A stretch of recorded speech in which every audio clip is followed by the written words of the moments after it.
আগামী জীবনের warfare, interceptor, missile, interceptor, missile. মানে সেই 99 এর সেই যে মনে আছে কার্গিলের সময় আক্রমণ, হ্যাঁ, ওই ব্যাপার কিন্তু আজকের দিনে আর নেই। পুরোটাই আজকে অর্গানাইজ। পুরোটাই কিন্তু একটা টেকনোলজিক্যাল ওয়ারফেয়ার।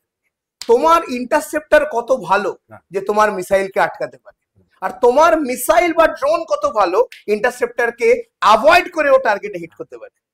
পুরো বিষয়টা কিন্তু চেঞ্জ হয়ে গেছে। আগে যেমন ওয়ারফেয়ারটা আমরা যেমন কার্গিলে ওয়ার করেছিলাম সে সময় আমাদের কাছে অনেক জিনিসের ল্যাগ ছিল, এখন কিন্তু সেই ল্যাগটা আর ধরা পড়ছে না। কোথাও না কোথাও আমরা এখন দেখতে পাচ্ছি যে যেটা হাইওয়ে তার মধ্যে এয়ার স্ট্রিপ তৈরি করা হচ্ছে। তার মধ্যে আমরা যেমন আকাশ মিসাইল সিস্টেম দেখতে পাচ্ছি, 7 লেয়ারে পুরো ডিফেন্স সিস্টেমটাকে সাজিয়ে নেওয়া হয়েছে। ওখান থেকে অ্যাটাক হচ্ছে সেটাকে আমরা দেখছি, এবং তারা যখন আমাদের স্পেসের মধ্যে এন্টার করছে আমরা তাদের ফাইটার প্লেনকে হিট করছি, তার সাথে সাথে ড্রোনকে হিট করছি, তার সাথে সাথে মিসাইল হিট করছি, এবং এই পুরো বিষয়টা মানে গুছিয়ে হচ্ছে। মানে একটা ব্যাপক স্ট্র্যাটেজি কোথাও না কোথাও কাজ করছে। একটা পুরো মানে যে জিনিসটা একটা সাজানো পুরো জিনিসটা ফেজ বাই ফেজ কিন্তু হিট হচ্ছে। কি বলছো স্যার? আচ্ছা স্যার, আগে আমাকে বলো, আর উই ইনটু এ ওয়ার? দেখো, আমার যেটা মনে হয়, যেটা পাকিস্তানের সাথে যে কন্ডিশনটা চলছে সেটা কয়েকটা রেজিস্ট্যান্স পয়েন্ট আছে। তো ইন্ডিয়া প্রিসাইজ কিছু জায়গাতে অ্যাটাক করলো, তারপরে আমি ভেবেছিলাম যে একটা ইন্টারন্যাশনাল প্রেসার আসবে যে রুখে যাওয়ার জন্য, তো কিন্তু সেটা ওরা রুকলো না। তারা একটা ইগো নিল যে না, আমরা হিট করব, তারা হিট করছে। এরপরে ইন্ডিয়া আবার প্রিসাইজ কিছু জায়গায় অ্যাটাক করবে। এইটা কয়েকটা ফেজের মধ্যে চলবে, একটা দুটো তিনটে চারটে চার পাঁচটা রেজিস্ট্যান্স পয়েন্ট ব্রেক হলে যেদিন পিনাকা মিসাইল সিস্টেম থেকে রকেটগুলো বার হওয়া শুরু হবে সেদিন আমি এক্সপেক্ট করব যে ইন্ডিয়া ওয়ারের মধ্যে এন্টার করে গেছে। আর আমার এখানে নিয়ার অ্যাবাউট 80% আমার মনে হয় যে ইন্ডিয়া এই ওয়ারের মধ্যে এন্টার করবে। আর একটা যে থট প্রসেস আমাদের ছিল যে যদি আমাদের তাজের মধ্যে অ্যাটাক যেমন হয়েছিল, সেম যদি অ্যাটাক আরেকবার হয়, ঠিক আছে, তাহলে তারপরে কিন্তু আমরা বেলুচিস্তানকেও আলাদা হিসাবে দেখবো, আমরা পিওকেও নিজেদের মধ্যে দেখবো। কোথাও না কোথাও আমার মনে হচ্ছে সেই স্ট্র্যাটেজিটার উপর ওয়ার্কআউট চলছে। সাডেনলি অ্যাটাক করাটা একটু প্রবলেমেটিক হবে, কারণ ইন্টারন্যাশনাল যে যে সাপোর্ট, ওটাকে সাথে নিয়ে চলতে হবে আমাদের। আর দেখো, বিষয়টা হচ্ছে বাইরের দেশ থেকে যদি অ্যাটাক হচ্ছে, মানে পাকিস্তান যখন অ্যাটাক করছে, তো আমরা এখানে S-400 দিয়ে ওটাকে রুখে দিচ্ছি, বা আকাশ মিসাইল সিস্টেম দিয়ে রুখে দিচ্ছি। আমাদের কাছে প্রচুর সেগমেন্ট ওয়াইজ আছে। আচ্ছা কিন্তু স্যার, বিষয়টা ওরা যদি অ্যাটাক করে, আমাকে বলুন, হ্যাঁ, S-400 আর আয়রন ডোম আপনি কোনটাকে এগিয়ে রাখছেন? না, এখানে বিষয়টা হচ্ছে গিয়ে যদি আমরা অ্যাটাকের স্টাইলটা দেখি, তো সেটা কি ছিল, ফিলিস্তিনের তরফে যেমন অ্যাটাকটা হয়েছিল, সিমিলার ভাবে আমরা দেখছি প্রচুর সংখ্যক মিসাইল পাঠানো হচ্ছে, এবং আয়রন ডোম ওটাকে নিস্তানাবুদ আচ্ছা, করেছিল। সেম সেম রিসেন্টলি বিষয়। ইয়েমেন একটা হুম, আয়রন ডোম কিন্তু ডিটেক্ট করতে পারেনি। হুম, হুম। এখানে কিন্তু S-400 successful. Successful, exactly, exactly. মানে এই জিনিসটা হচ্ছে খুবই প্রিসাইজ। মানে আমাদের র্যাডার সিস্টেম গুলো, ফ্রিকোয়েন্সি গুলোকেও কিন্তু সেরকম করে সেট করা আছে, এবং সেই মিসাইল সিস্টেম গুলো সেটা সেরকম ভাবে সেট করা আছে। তো কোথাও না কোথাও এই জিনিসটাকে খুব সুন্দরভাবে ট্যাকেল করা হচ্ছে। আর ওয়ার হলেও আমরা যেহেতু দেখো বিষয়টা হচ্ছে যে ইন্ডিয়ার যে ইকোনমি, সেক্ষেত্রে আমাদের 650, প্রায় প্রায় 700 বিলিয়নের কাছাকাছি রিজার্ভ, তাদের কাছে 10 বিলিয়ন। ওয়ার হলে প্রচুর প্রচুর আর্মস অ্যামুনিশনের দরকার পড়বে। তো ইন্ডিয়ার কাছে এতটা টাকা আছে যেটা দিয়ে ওরা কিনবে, না কিনতে পারবে, কিন্তু ওদের পক্ষে মুশকিল। আমরা যে জলটা ওখানে এখান থেকে যে ছাড়া হয়েছে, সেক্ষেত্রে বন্যা সিচুয়েশন হচ্ছে, বা ওখানে ইনফ্লেশন বাড়ার যে বিষয়টা হচ্ছে, মানে পুরো জিনিসটা কিন্তু ওদের ক্ষেত্রে সামাল দেওয়াটা খুব মুশকিল হবে বলেই আমার মনে আচ্ছা হচ্ছে। স্যার, এটা তো আমরা সবাই বুঝতে পারছি যে এটা it's not the game playing by Pakistan, hmm, hmm, hmm. Someone else is playing the game. Exactly, তো এক্স্যাক্টলি। আমি যেখানে মনে করো রিজার্ভ নিয়ে কথা বলি, হুম, ফরেক্স রিজার্ভের হুম। বক্তব্য, তো they will get the funding. হ্যাঁ, ইয়েস, ইয়েস। আই নো কি ওরা এই ফান্ডিং ফেরত দিতে কোনোদিন পারবে না, but they can get the funding. ব্যাপারটা হচ্ছে কি, যে আমরা যদি চায়না এই পাকিস্তানের সাইডে দেখি, তো ওর মধ্যে একটা সাপোর্ট ওর কাছে চায়না সবসময় থাকে। দ্বিতীয় হচ্ছে তুর্কি, তাদের কাছেও বিভিন্ন ওয়ার ইকুইপমেন্টস আছে যেটা ইয়েস, ওদের ইয়েস, ইয়েস। ওয়ার্ল্ড ওয়াইড ওরা সেল করে। তো সেটাকেও ওরা একটা অ্যাডভার্টাইজমেন্টেরও ওরা চেষ্টা করবে যাতে এইদিকে ইন্ডিয়ার সাথে লড়াইয়ের মধ্যে সেটা টেস্টিং হয়ে যায়। তো অন্যদিকে আছে আজারবাইজান।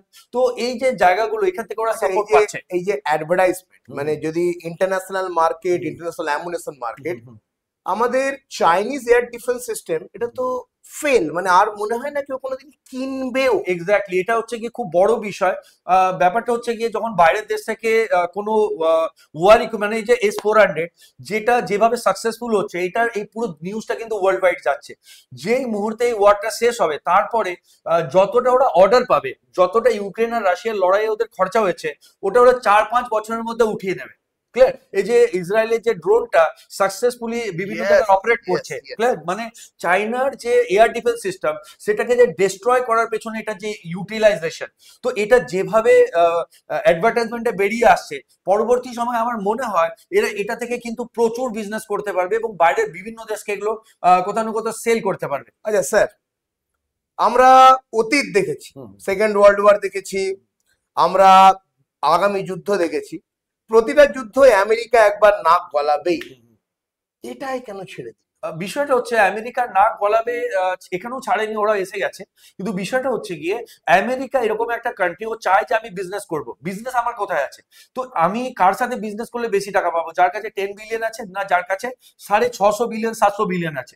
তো আমি সেই লেভেলের জিনিসগুলো বিক্রি করতে পারবো।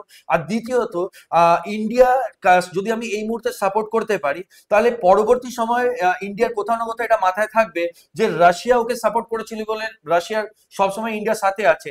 আজকে যদি আমেরিকাও সাথে দাঁড়ায় তাহলে ও আমেরিকাকেও সাপোর্ট করবে, যেমনটা ইসরায়েলের সাথে আমাদের একটা কানেক্টিভিটি থাকে যে যে কোনো সময় আমাদের সাথে দাঁড়াবে। ঠিক আছে? তো এই একটা পয়েন্ট অফ ভিউ বা কনসেপ্ট কিন্তু বাইরের দেশের সাথে যে রিলেশন, সেটার মধ্যে আমার মনে হয় এই জিনিসগুলো এঙ্গেজ আছে।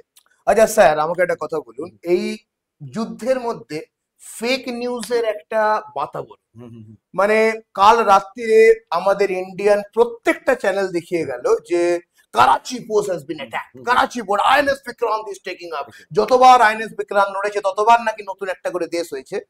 সকালেই আর্মি বলছে যে we haven't attack the Karachi port, আর কাল রাতেই ইনফ্যাক্ট দ্য সোশ্যাল মিডিয়া মিডিয়ায় দেখা যাচ্ছে করাচির লোকেরাই বলছে we are sleeping peacefully, nothing happened. Why you are spreading fake news?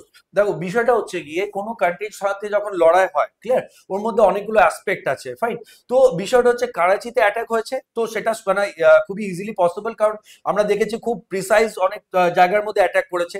তো আর বিষয়টা কারাচির মধ্যে অ্যাটাক হচ্ছে, that is okay. Army state মানে করছে কিন্তু অ্যাটাক করেনি। না, বিষয়টা আমি বলি, মানে কারাচিতেও যদি অ্যাটাক হয়ে থাকে তাহলে কিছুটা পোর্শনে, মানে বিভিন্ন জায়গায় অ্যাটাক চলছে, তার মধ্যে যদি আমি ধরেও নিই যে কারাচিতে অ্যাটাক হচ্ছে, দ্যাট ইজ অলসো পসিবল। কিন্তু বিষয়টা হচ্ছে গিয়ে যে নেভি যখন অপারেট করে, এরকম না যে আমার কাছে মিসাইল আছে বলে আমি চালিয়ে দিলাম। তো ওখানে কোনো প্রপার টার্গেট হতে হবে যেটাকে হিট করার জন্য চালাবে।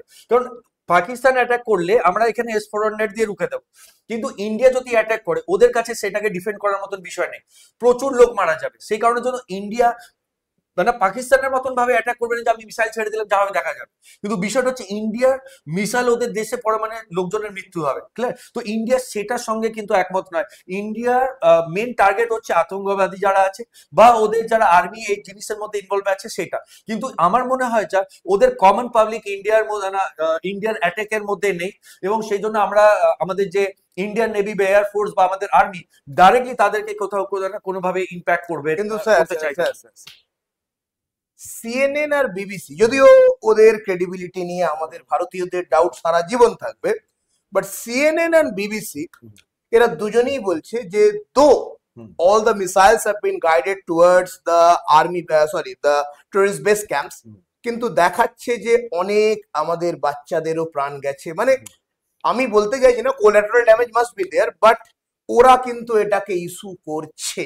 আচ্ছা, মিডিয়ার পয়েন্ট অফ ভিউ দিয়ে যদি আমরা দেখি তাহলে সেটাকে আমরা দুভাবে নিতে পারি, একটা ইন্টারন্যাশনাল মিডিয়া, একটা লোকাল মিডিয়া। দেখো, যখন কোনো একটা ওয়ার হচ্ছে তখন একটা মোরাল বুস্টিং এর বিষয় আছে যে আমরা ওদেরকে মারছি এবং ভালোভাবে মারছি, তাহলে এখানে আমাদের আর্মি বা আমাদের যারা লোকজন আছে আমরা পুরো জোশের মধ্যে থাকি যে এটা প্রপার হবে, ওরাও সেটা করছে। তাহলে মিডিয়ার তরফে এই জোশ দেওয়ার জন্য এই জিনিসটা তো থাকবে, এর মধ্যে কিছু ফেক নিউজও আসবে, কিছু প্রপার নিউজও আসবে।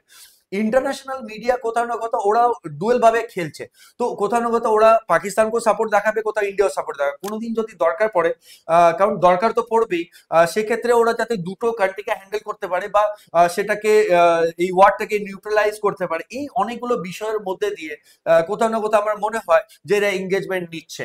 কিন্তু স্যার, এই যে আমাদের ফেক নিউজের কথা দিয়ে বলি, দ্যাট আসিফ মুনির ওটাকে নাকি ধরে নি, আর সবার আগে একটা চেস বোর্ডে যদি রাজা মরে যায় তো গেম ওভার। Exactly, exactly. তো আসিফ মুনির ধরে নিয়েছে, এটা কি করে ইন্ডিয়ান মিডিয়া চালাতে পারে? না, বিষয়টা হচ্ছে গিয়ে ইন্ডিয়ান মিডিয়া বলতে গিয়ে এর মধ্যে বিষয়টা হচ্ছে যে যেটা ওরা নিউজ পাচ্ছে সঙ্গে সঙ্গে সেটাকে ভাইরাল করার চেষ্টা করছে যাতে টিআরপি পায়, বেশি লোকজন যাতে তার মধ্যে এঙ্গেজ হয়। ইজ ইট কিন্তু এ নিউজ? বিষয়টা is yes it A exactly, news? কারণ বিষয়টা হচ্ছে গিয়ে যে আর্মির সেনাপ্রধান পালিয়ে গেছে, তো মানে এটা নিয়ে লোকজন খুশি হচ্ছে, বাট এটা রিয়েল নয়। কারণ আর্মিতে, সেটা ইন্ডিয়ান আর্মি হোক বা যে কোনো দেশের আর্মি হোক, সাডেনলি পালিয়ে তো যাবে না। ক্লিয়ার?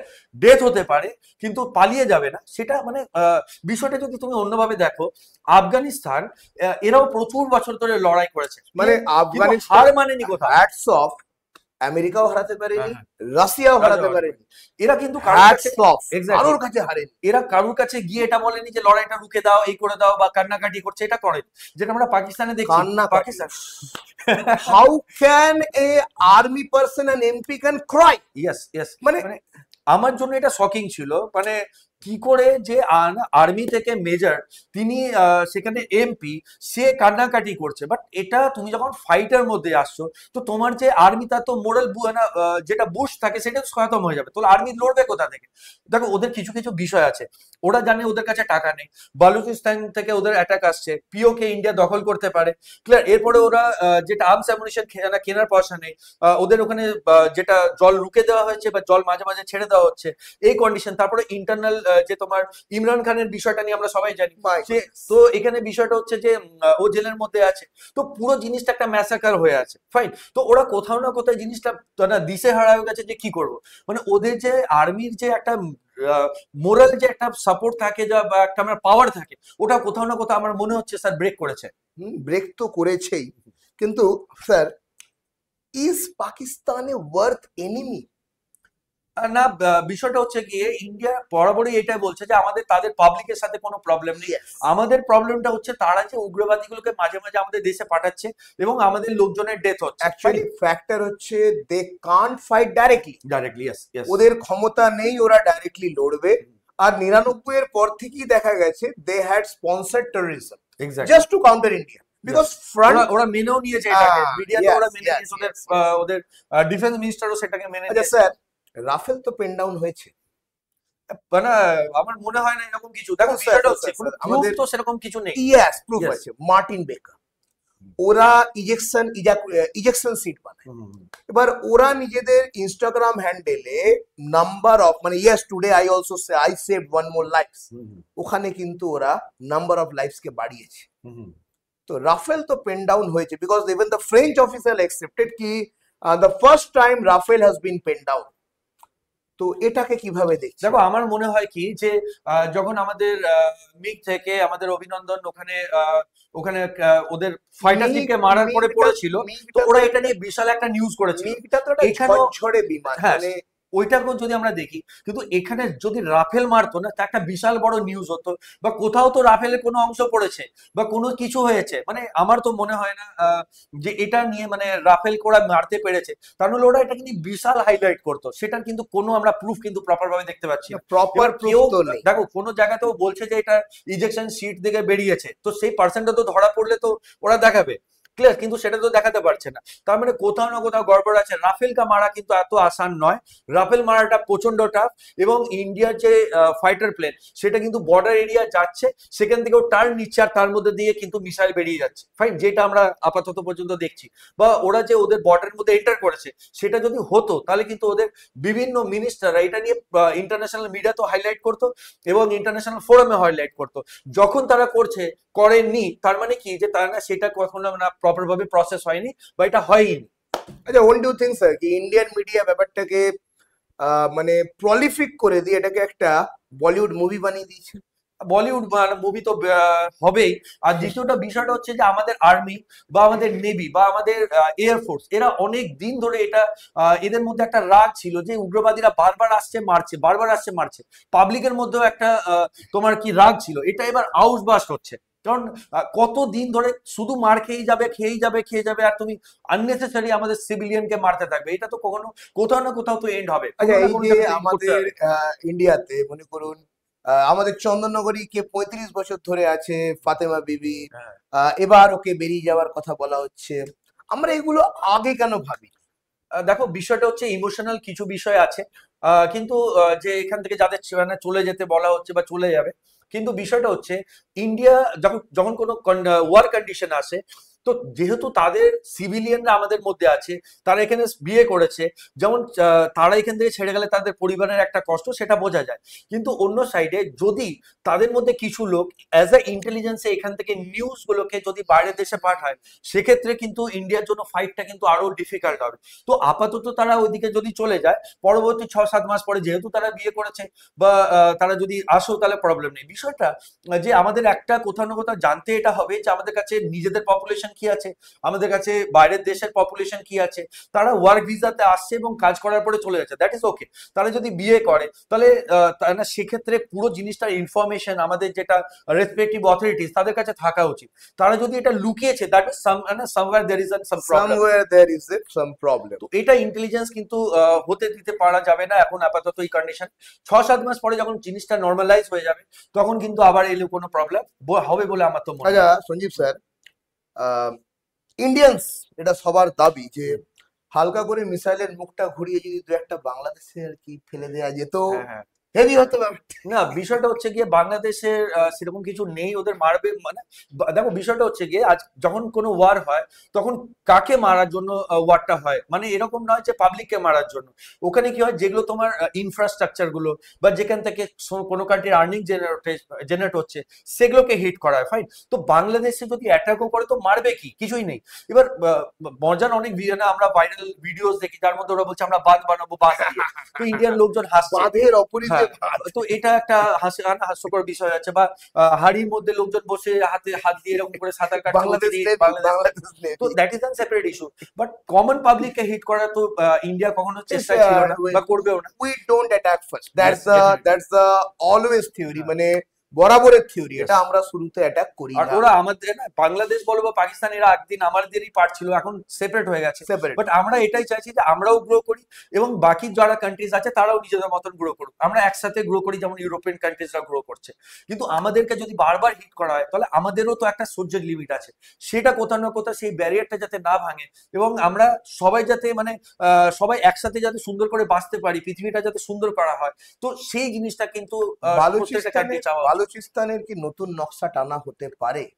দেখো বিষয়টা হচ্ছে গিয়ে যে লেভেলে এই এখন ওয়ার্ল্ড কন্ডিশনটা আছে, এই রেজিস্ট্যান্স লেভেল আমি বললাম 4-5টা যদি ব্রেক হয়, আমেরিকা পিনাকাল মিসাইল যদি বেরোনো শুরু হয়ে যায়, তাহলে তাহলে তুমি এটা এক্সপেক্ট করতে পারো যে বেলুচিস্তান কোথাও না কোথাও আলাদা হবে, কোথাও না কোথাও পিওকে ওদের মধ্যে থেকে আলাদা হবে, সিন্ধু দেশ আলাদা হবে। মানে এটা হচ্ছে কিনা, মানে এই চারটে তো আলাদা হবার কথা শুনছিলাম, কিন্তু এটাকে একটা যদি তো আগে কিমা হোক। করে দেয় তাহলে গোনা মুশকিল হয়ে যাবে, বোঝা যাচ্ছে? আচ্ছা, ইন্ডিয়া যদি মেরে কিমা করে দেয় তাহলে ওটা গোনা আমেরিকা কি মুশকিল হয়ে এটা যাবে। করবে, মানে to give recognition Balochistan as a separate country? বিষয়টা হচ্ছে গিয়ে আমরা যদি দেখি যে আফগানিস্তানেও যখন তালিবান শাসনে আসে, তো তাদের কিন্তু সব থেকে প্রথম যে কান্ট্রি গম বা খাবার দাবারের জিনিস পাঠিয়েছিল সেটা ইন্ডিয়া, ফাইন। তো সেক্ষেত্রে ইন্ডিয়ার একটা ইম্পর্টেন্স ওয়ার্ল্ড ওয়াইড আছে। তো যদি ওখানে বেলুচিস্তানকে আলাদা দেশ নেশন ভাবে ওরা রিকগনাইজ হয়ে যায়, তো আমার মনে হয় কোথাও না কোথাও ইন্ডিয়ার যে ডিপ্লোমেসি সেটা কাজ করবে, কারণ আফগানিস্তানও ইন্ডিয়াকে অ্যাপ্রোচ করেছিল যে ওদেরকে যাতে রিকগনাইজ করা যায়। গিভ মি দ্য তো রেকগনিশন। এটা এই পয়েন্ট অফ ভিউ থেকে ভাবা যেতে পারে যে বেলুচিস্তান যদি ইন্ডিয়াকে অ্যাপ্রোচ করে, কোথাও না কোথাও এটাকে নিয়ে তাহলে ইন্ডিয়া এই পজিটিভ ওয়ার ভাবনা করবে। যদি ইন্ডিয়া আগামী দিনে একটা সুপিরিয়র পজিশনে যেতে পারে, হুম। তাহলে ক্যান উই সে কি আমরা আস্তে আস্তে জিওপলিটিক্সে আরো বড় একটা জায়গা হোল্ড করতে চলেছি? ডেফিনেটলি ইন্ডিয়ার যে মানচিত্রটা যদি আমরা দেখি আরো বেড়ে যায়, আর তো সেক্ষেত্রে অনেক জিনিসের মধ্যে চেঞ্জ হয়। ইন্ডিয়া পাওয়ারফুল তো ডেফিনেটলি তোমার পুরো এশিয়ান কান্ট্রিজ গুলোর মধ্যে এটা একটা বিশাল বড় পাওয়ার। আর চাইনা কোথায়, দেখো চাইনার ইকোনমি 9-10 ট্রিলিয়ন, আমাদের 4 ট্রিলিয়ন। ইজ এ তো ডিফারেন্ট। ইয়েস, আমরা একটা মানে আমরা এগোনো শুরু করেছি, বাট এটা দেখতে হবে, কারণ চাইনার কাছে না ইয়ং জেনারেশনের লোকজন নেই কাজ করার মতো। আমাদের ইয়ং জেনারেশনের ছেলেমেয়েরা আছে, বাইরের দেশে যাচ্ছে, কাজ করছে। তো এই যে সার্কেলটা, এটা কোথাও না কোথাও ঘুরছে। এবার কতদিনের মধ্যে পুরোটা ঘুরবে দ্যাট উই ডোন্ট নো, কোথাও না কোথাও চান্সেস আছে। তো আমাদের এই যুদ্ধ আলোচনা, স্টে টিউনড, আমাদের চ্যানেলে সাবস্ক্রাইব, লাইক, এরম আলোচনা চলতেই থাকবে। আর তোমরা নিজের মতামত অবশ্যই কমেন্টে জানাও যে তোমরা এই ওয়ারফেয়ার কে নিয়ে কি ভাবছো। Thank you Jai to Hind. All of you. Jai Hind, Jai Bharat.